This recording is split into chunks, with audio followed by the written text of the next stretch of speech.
राजस्थान जिले के लोहावट थाना क्षेत्र में आने वाले जंबेश्वर नगर में 27-28 जुलाई की रात में तकरीबन 1 बजे के आसपास घर के बाहर सो रही भंवरी बिश्नोई की हत्या कर दी जाती है।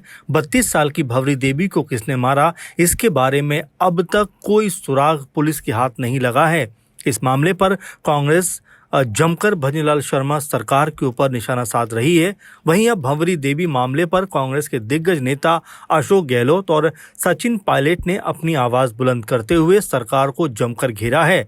दरअसल कांग्रेसी नेता और पूर्व मुख्यमंत्री अशोक गहलोत और तेज तर्रार नेता और हमेशा मुद्दों की राजनीति करने वाले सचिन पायलट ने सरकार और जिला प्रशासन से एक बड़ी अपील कर दी। इन दोनों नेताओं ने मुख्य आरोपियों को तत्काल गिरफ्तार करने और मामले की निष्पक्ष जांच करते हुए कार्रवाई करके पीड़ित परिवार को न्याय सुनिश्चित करने की मांग की है। इन नेताओं ने ये भी कहा कि आरोपियों की अब तक गिरफ्तारी नहीं होने की वजह से पूरे क्षेत्र और समाज में लगातार रोष बढ़ता जा रहा है। हालांकि कांग्रेसी नेता और पूर्व विधायक कृष्णाराम बिश्नोई इस पूरे मामले पर पीड़ित परिवार के साथ खड़े होकर न्याय की लड़ाई को लड़ते हुए दिखाई पड़ रहे हैं। अब आपको बताते हैं कि ये पूरा मामला है क्या। जैसा कि जानकारी दी जा चुकी है कि लोहावट थाना क्षेत्र के जंबेश्वर नगर में 27-28 जुलाई की रात में 32 साल की भंवरी देवी की हत्या कर दी जाती है और अज्ञात हमलावरों का कोई पता नहीं चलता। वहीं मां को बचाने के लिए उठी बेटियों पर भी हमलावरों ने कोई रहम नहीं खाया और उनके ऊपर भी हमला कर दिया। फिलहाल मृतका के पिता ओम प्रकाश ने बताया कि उनकी बेटी की किसी से कोई दुश्मनी नहीं थी।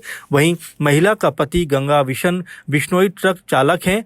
अब देखना ये होगा कि इस मामले पर पुलिस कितनी तेजी से अब कार्रवाई करती है और जो आरोपी हैं उन्हें कब तक गिरफ्तार करती है, क्योंकि गिरफ्तारी की मांग को लेकर लगातार लोग धरना प्रदर्शन कर रहे हैं और ये कहते हुए नजर आ रहे हैं कि इस पूरे मसले के ऊपर शासन और प्रशासन दोनों का रवैया बेहद सुस्त दिखाई पड़ता है, क्योंकि 25-26 दिन बीत जाने के बाद भी अभी तक कोई आरोपी अपराधी पकड़ में नहीं आया है और पुलिस लगातार परिवार को और क्षेत्र को आश्वासन देती हुई दिखाई पड़ रही है। वहीं अब ये खबर भी है कि आंदोलनकारी जयपुर तक पैदल मार्च करके मुख्यमंत्री के आवास को घेरने का भी जो है प्लान कर रहे हैं, इस तरह की योजना बना रहे हैं। अब देखना ये होगा कि इस पूरे मामले के सामने आने के बाद भजनलाल शर्मा सरकार किस तरह का सख्त कदम उठाती हुई दिखाई पड़ती है और जो आरोपी हैं उन्हें कब तक गिरफ्तार किया जाता है, क्योंकि क्षेत्र के लोग लगातार यही मांग कर रहे हैं कि